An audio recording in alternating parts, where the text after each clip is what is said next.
Hello, I'm Deacon Matthew Hawkins of the Holy Spirit Parish of Lawrence County.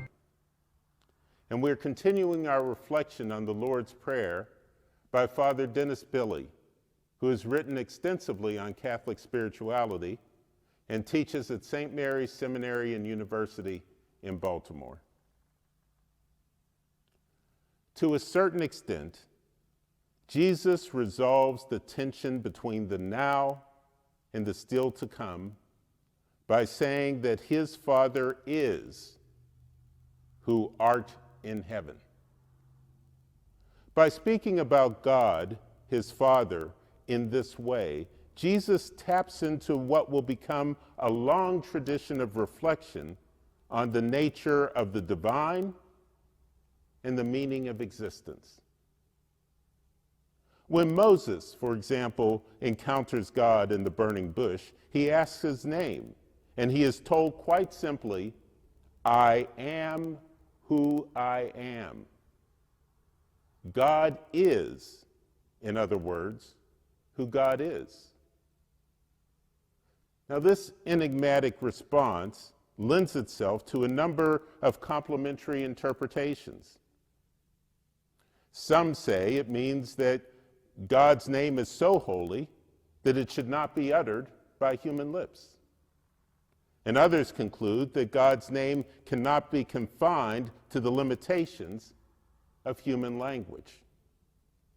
Still others see a certain hesitation on God's part to reveal the mystery of his name to those beneath him. But another complementary and very plausible explanation sees in it evidence that God is closely tied to existence itself. Being, according to this last interpretation, forms a part of God's very nature. God is not called into existence like creatures. God exists of his own accord by virtue of who and what God is. From this perspective, God and existence are one and the same. Creatures merely participate in existence. God simply is. Now, some important insights flow from this affirmation. For one thing, it means that God is everywhere by virtue of his holding all things in being.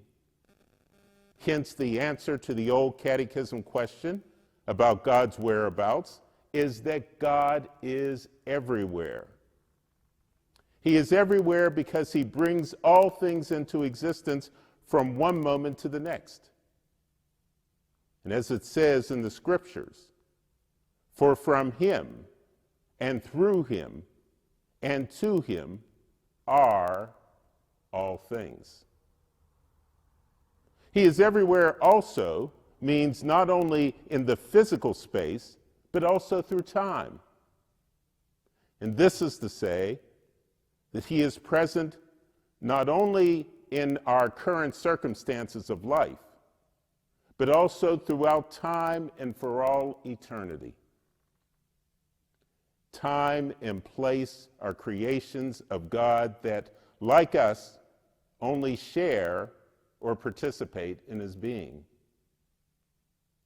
The Christian God is Lord of both history and of eternity. May God bless you.